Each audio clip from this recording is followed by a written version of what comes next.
Hi Capricorn, good morning po sa inyo. Welcome guys. Ngayon naman po alamin natin ang kaganapan para sa mga pinanganak ng Capricorn sa buwan ng April year 2025. Paalaala lang po na kung hindi po kayo ang tinutukoy ng aking reading, maaaring ibang tao po nakapareho nyo na zodiac sign ang tinutukoy ng aking reading. Ayan, so simulan na po natin ang pagbabasa para sa mga Capricorn. Ano ang ganap kay Capricorn sa buwan ng April? Capricorn sa buwan ng April. Ganap kay Capricorn sa buwan ng April. Ganap kay Capricorn.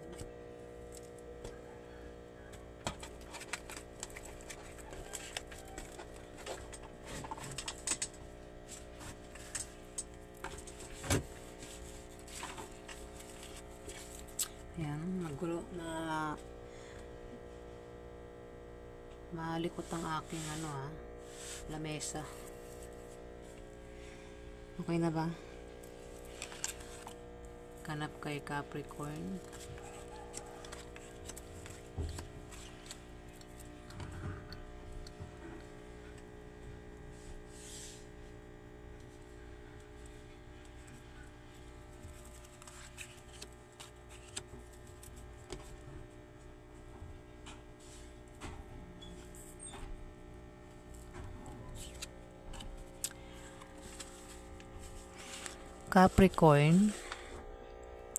Capricorn, mag-ingat ka sa buwan ng April dahil may mga tao dito ang maninibugho at maring pagsilosan ka. At sa sobrang panibugho at selos nila ay maring makagawa sila ng bagay na ikasisirang mo sa iba, Capricorn. Ito yung mga taong may masamang intention sa iyo, Capricorn. Masasaktan ka. Ayan, apektado ka dyan sa buwan ng April, Capricorn. Capricorn, kung may magpapayo sa'yo sa buwan ng April, huwag mo na lang gawin at tanggapin dahil hindi magbubunga ng maganda dahil sa yung style ng pamumuhay mo at ang maling paniniwala mo na salungat sa direksyon ng tagumpay, Capricorn. At yung attitude mo sa trabaho, Capricorn, ayan, mga hadlang, may mga hadlang at ang mga hadlang ay mismo manggagaling sa iyo, Capricorn. Meron kang paniniwala na hindi mo alam ay mali, pero para sa iyo tama, Capricorn. Ayan, kaya hindi ka makausad sa buhay.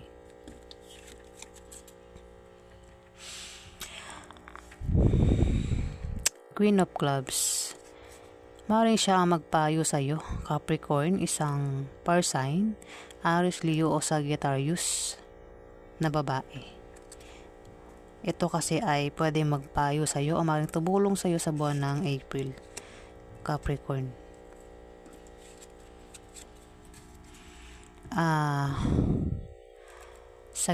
Capricorn, kung ikaw ay may kahirapang pinagdaanan sa buhay sa buwan ng April, ikaw ay siswertehin na, Capricorn.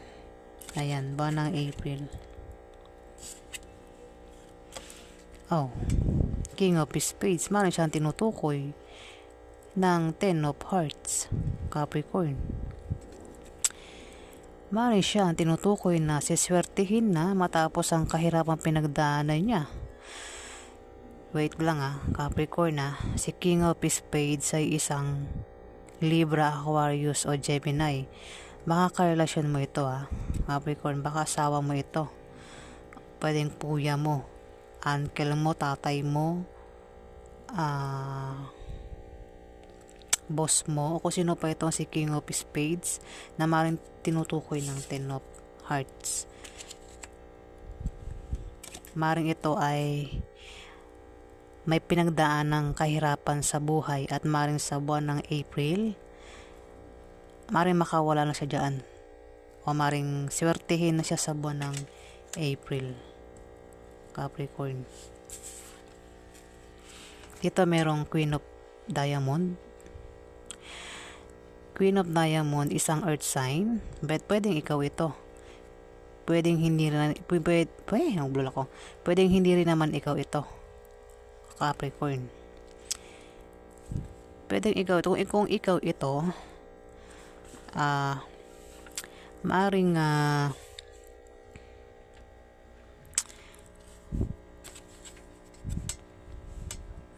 kasi tumapat sa 5 of hearts eh. May maninibugho dito. Capricorn. Maninibugho to dito. Tumapat dito. Pwedeng ikaw manibugho. Meron kang pagsisilosan. At maaaring ikaw yung makagawa ng bagay na ikasisira ng iba sa buwan ng April. Pero pwede rin naman na hindi ikaw ito. Pwedeng meron ditong Capricorn, Taurus, Virgo. Pwede rin kapareho mo na Capricorn. Na maaaring makagawa sa'yo ng ganyan. Na maaaring manibugho sa'yo. Kasi tumapat dito eh. Ayan. Tingnan pa natin sa kabila. Asawa. Capricorn. Kung ikaw ay may asawa, magiging masaya ang pagsasama nyo bilang mag-asawa. Kung balak nyo magpakasal, swerte ang buwan ng April. Pwede rin naman ang meaning nito ay favorable long-term preposition or second chance, particularly in economical sense. Capricorn. Alin naman sa dalawang meaning nito? Capricorn.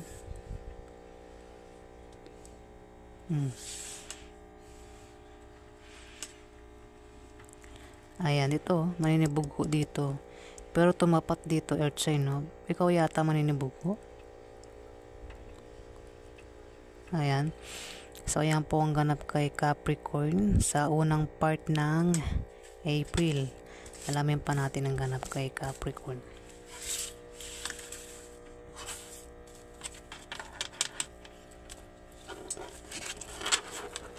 Ano pa ang ganap kay Capricorn sa buwan ng April? Ano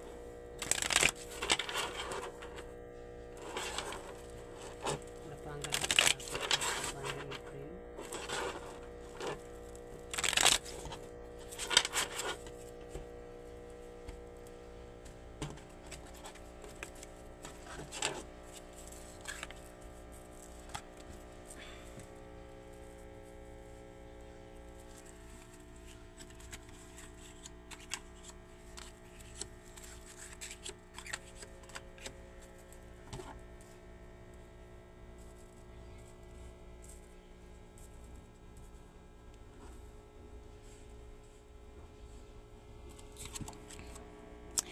Capricorn, ikaw ay magta-travel sa buwan ng April at ang dahilan ng pag-travel mo ay maaaring nakabili ka ng bagong bahay o dahil sa bagong business deal.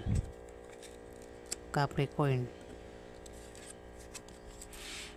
Sumunod ang King of Clubs. Maaaring siya ang tinutukoy na magta-travel sa buwan ng April.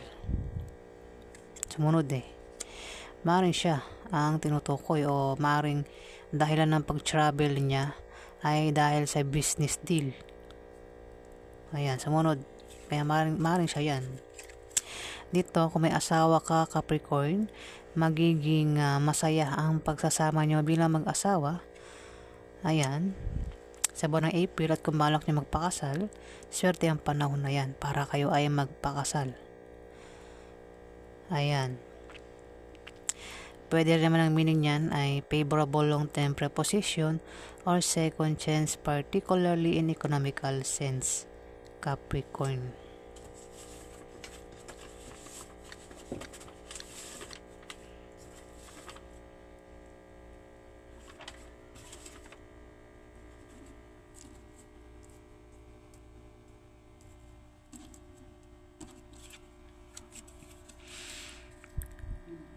At sumunod ang Queen of Spades.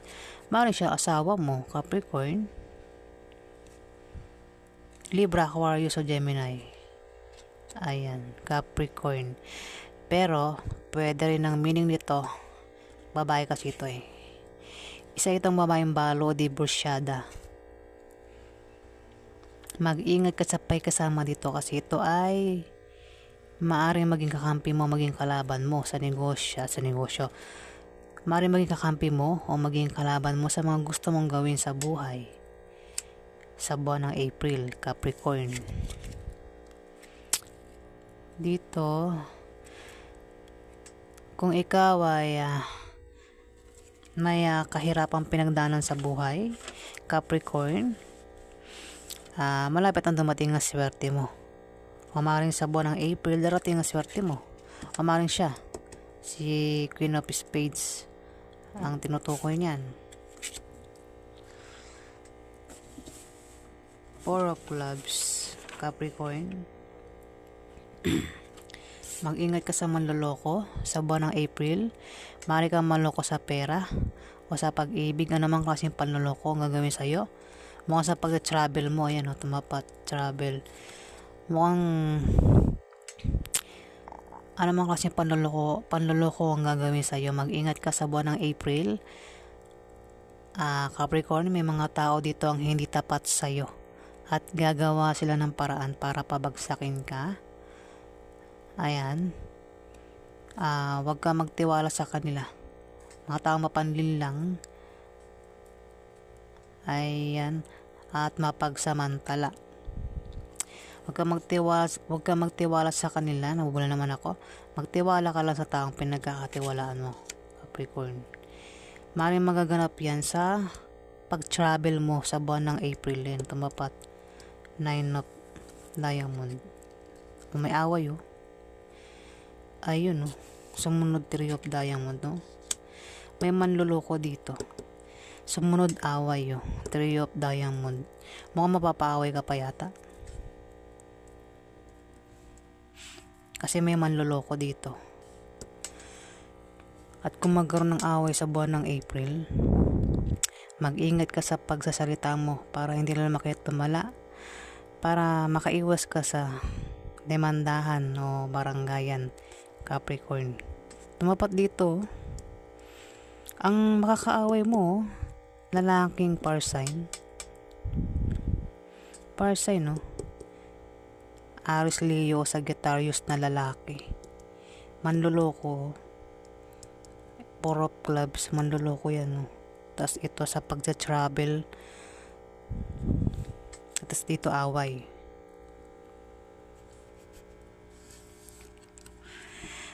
Dito, kung ikaw ay may kahilingan at pangarap sa buhay, Capricorn, yan ay magkakatotoo. Ayan, maaaring magkatotoo yan sa buwan ng April, Capricorn. Asawa, tumapat. O baka, ayan, yung meaning ng 3 of Clubs. Baka yan ang kahilingan mo, Capricorn. Tumapat ang 3 of Clubs sa 9 of Hearts.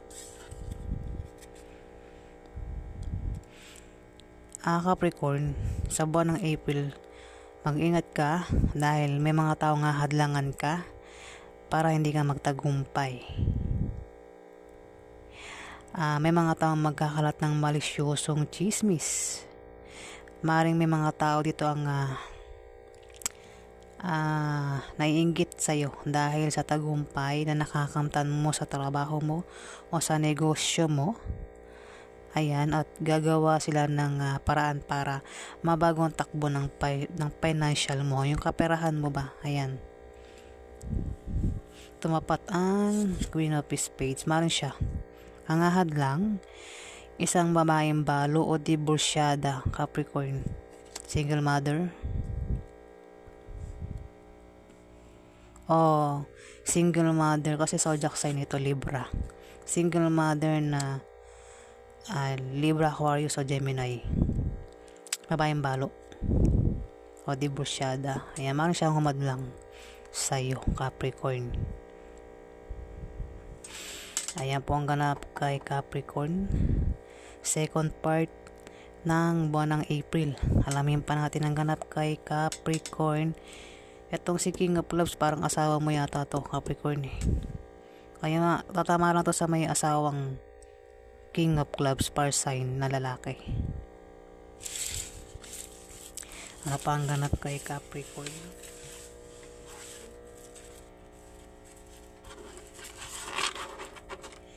Ano pa ang ganap kay Capricorn sa buwan ng April?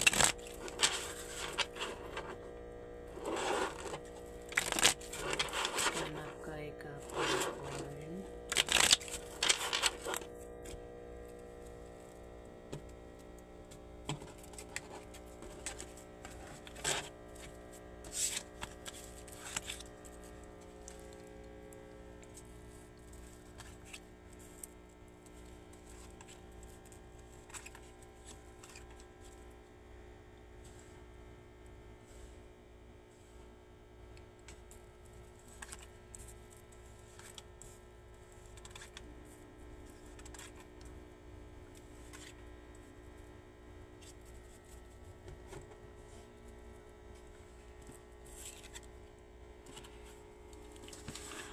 Capricorn.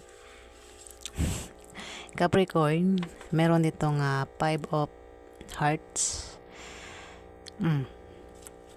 Mag-ingat ka dahil may tao dito ang maninibugho at pagseselosan ka. Ayan, masamang intention nito, Capricorn. At dahil sa sobrang panibugho nito at selos, maaaring makagawa ito ng bagay na ikasisira mo sa iba. Kung ikaw ay may karelasyon, Capricorn, maaari kang lokohin at pagtaksilan ng karelasyon mo sa buwan ng April. At dahil sa kanyang pangnilinlang at pagtataksil sa'yo, panilinlang at pagsinungaling sa'yo, maaari kayong magkahiwalay, Capricorn. Mukhang ikaw maninibugho. Kasi ito, maaari kang lokohin at pagtaksilan eh. Ikaw yata maninibugho. Dito, kung ikaw ay nagbabalak magtayo ng malit na negosyo, Capricorn, sa buwan ng April, gawin mo dahil yung negosyo ay lalago at lalaki. Papasok ang malaking pera, Capricorn. Ayan. Maaari din na may tao dito ang maaari magpayo sa'yo na patungkol sa negosyo na magagamit mo, Capricorn. Kung ikaw ay Capricorn na may trabaho at nagbabalak kang mag-resign sa buwan ng April, siguraduhin mo munang mabuti ang applyan mo kung matatanggap ka bago ka mag-resign para hindi ka magsisi. Dito, Capricorn, kung ikaw ay may negosyo, yung negosyo mo ay lalago at aangat sa buwan ng April. Pero maaari ka magka-problema kung ang ka-business deal mo ay ka-opposite sex mo na maring magkagusto sa'yo. Pwedeng kasama mo rin yan sa trabaho mo, Capricorn. Kung may trabaho ka nga, maaari kang ma-promote o tagdagan yung sahod mo. Capricorn, kung ikaw ay may negosyo, yan ay lalago at aangat sa buwan ng April. Kung ikaw naman ay may trabaho, maaaring gumanda ang posisyon mo sa trabaho. Pwede nang meaning nito ay may isang sanggol ang isisilang sa pamilya mo. Pwedeng mayroon sa pamilya mo ang buntis na o mabubuntis o maaaring mabuntis. Ulitin ko nga na wala ko sarili ko. Maaaring may buntis dito o maaaring magsilang ng sanggol o mabubuntis sa buwan ng April. Pero kung walang buntis, walang mabubuntis, walang magsisilang ng sanggol sa buwan ng April, ito ay pagsilang ng proyekto na magtatagumpay sa buwan ng April. Kung balak mo magtayo ng negosyo, ikaw ay magtatagumpay, Capricorn. Negosyo, tumapat ito, manibugho. Capricorn, may mabulaklak na partnership o engagement na mangyayari sa buwan ng April. O kung ikaw ay magka-problema, nandyan lang ang iyong kapartner o ang iyong karelasyon na palagi nakasuporta sa iyo at nagbibigay ng lakas loob mo, Capricorn.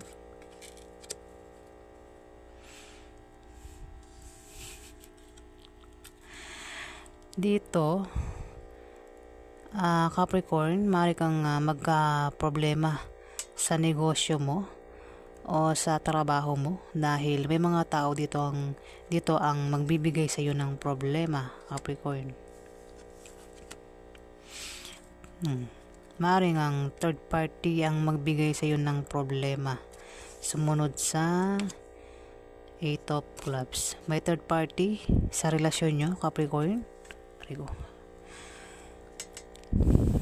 Pwedeng hindi pa alam yan. O kung alam mo na yan o malaman mo sa buwan ng April, masasaktan ka ng sobra. At matuto kang kumilos ng tama at mag-react ng tama para hindi na lumaki at lumala, Capricorn. Pwede ikaw yung may third party. Pero kung alam mo sa sarili mo na walang third party, baka yung karelasyon mo may third party. Maring dito, kasi dito mag-apply ka dito. Mag-apply ka buwan ng April at maring makakilala ka dito ng bagong pag-ibig. Maring diyang makilala ang third party sa pag-apply mo o sa iyong pagbiyahe sa buwan ng April. Ay, sumunod ito. Maring ang third party ay isang fire sign, Leo, Sagittarius o Aries. At tumapat dito sa 7 of Clubs. Maaaring yan ay kasama mo sa negosyo mo, kapartner mo sa negosyo o kasama mo sa trabaho. Ang third party, Capricorn. Ayan. Tumapat kasi dito. Ito kasi trabaho, negosyo, at ito ay fire sign, Aries, Leo, Sagittarius. Sumunod sa 3 of Spades, maaaring siya ang third party, Capricorn. Ito naman, ikaw ay mag-a-apply at maaaring makakilala ka ng bagong pag-ibig dito. Maaaring nga sa negosyo mo o sa trabaho mo. Ayan o. Gawa pa tayo dalawa. At dito may malalaman kang masamang balita na ipag-aalala mo sa buwan ng April. Ayan. Masamang balita. 10 of Spades. Dito, maaaring ikaw ay makapag-asawa ng mayaman. O kung hindi naman ay maaaring kung may negosyo ka, yung negosyo mo ay aangat sa buwan ng April. O kung tataya ka sa loto na pang games ay maaari kang manalo. Pwede rin naman na may kamag-anak ka ang bibigyan ka ng pamana sa buwan ng April. O may tao ang magbibigay sa iyo ng malaking pera sa buwan ng April, Capricorn. Yan, ang meaning niyan. Ayan po ang ganap kay Capricorn sa buwan ng April. Ayan po. Salamat guys. Salamat Capricorn.